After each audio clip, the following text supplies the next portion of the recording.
ಕರ್ನಾಟಕ ಕೇರಳ ಗಡಿ ಪ್ರದೇಶವಾದ ದಕ್ಷಿಣ ಕನ್ನಡ ಜಿಲ್ಲೆಯ ಮಂಗಳೂರಿನಲ್ಲಿ ಕೊರೋನಾ ಸೋಂಕಿನಿಂದ ಸಾವನ್ನಪ್ಪಿದ ಬಳಿಕ ಕೇರಳದ ಪೊಲೀಸರು ಗಡಿ ಪ್ರದೇಶದಲ್ಲಿ ಕಟ್ಟುನಿಟ್ಟಿನ ಭದ್ರತೆಯನ್ನು ಜಾರಿಗೊಳಿಸಿದ್ದು, ತಲಪಾಡಿಯಲ್ಲಿ ಕರ್ನಾಟಕ ಚೆಕ್ಪೋಸ್ಟ್ ಬಳಿಯೇ ಕೇರಳ ಚೆಕ್ಪೋಸ್ಟ್ ನಿರ್ಮಾಣ ಇದೀಗ ಗಡಿ ವಿವಾದಕ್ಕೆ ಕಾರಣವಾಗಿದೆ. ಆಡಳಿತಾತ್ಮಕ ಚರ್ಚೆಯ ಬಳಿಕ ಇಂದು ಎರಡು ಜಿಲ್ಲೆಯ ಕಂದಾಯ ಇಲಾಖೆಯಿಂದ ಗಡಿ ಗುರುತು ಮಾಡುವ ಕಾರ್ಯಕ್ಕೆ ಚಾಲನೆ ನೀಡಲಾಯಿತು.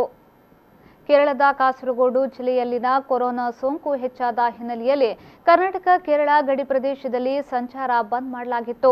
ಇದರೊಂದಿಗೆ ಮಂಗಳೂರು ಕಾಸರಗೋಡು ಹೆದ್ದಾರಿಯ ಸಂಪರ್ಕ ಸೇರಿದಂತೆ ಕೇರಳದ ರೋಗಿಗಳಿಗೂ ಮಂಗಳೂರು ಪ್ರವೇಶವನ್ನು ತಡೆಯಲಾಗಿತ್ತು.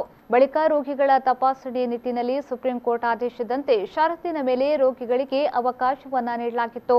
ಆದರೆ ವಾರದ ಹಿಂದೆ ಕೊರೋನಾ ಸೋಂಕಿನಿಂದ ದಕ್ಷಿಣ ಕನ್ನಡ ಜಿಲ್ಲೆಯಲ್ಲಿ ಸಾವಿನ ಪ್ರಕರಣದ ಬಳಿಕ ಕೇರಳ ಸರ್ಕಾರ ಕರ್ನಾಟಕದ ಎಲ್ಲ ಚೆಕ್ ಪೋಸ್ಟ್ಗಳಲ್ಲಿ ಇಬ್ಬರಂತೆ ಕೇರಳ ಪೊಲೀಸರನ್ನ ನಿಯುಕ್ತಿಗೊಳಿಸಿದ್ದು, ತಲಪಾಡಿಯಲ್ಲಿ ಈ ಹಿಂದೆ ಮಂಜೇಶ್ವರ ತುಮಿನಾಡು ಬಳಿ ಇದ್ದ ಚೆಕ್ ಪೋಸ್ಟ್ ಅನ್ನ ತಲಪಾಡಿಯ ಕರ್ನಾಟಕ ಚೆಕ್ ಪೋಸ್ಟ್ನಿಂದ 100 ಮೀಟರ್ ಅಂತರದಲ್ಲಿ ನಿರ್ಮಿಸಿದ್ದರಿಂದ ತಲಪಾಡಿ ಗ್ರಾಮ ಪಂಚಾಯತ್ ಆಕ್ಷೇಪಣೆ ಗಡಿ ವಿವಾದಕ್ಕೆ ಕಾರಣವಾಗಿದೆ. ಕಾಸರಗೋಡು ಜಿಲ್ಲಾ ಪೊಲೀಸ್ ವರಿಷ್ಠಾಧಿಕಾರಿ ಎಕೆ ಸಾಬು ನೇತೃತ್ವದಲ್ಲಿ ಪೊಲೀಸ್ ಭದ್ರತೆಯನ್ನ ಏರ್ಪಡಿಸಿದ್ರು.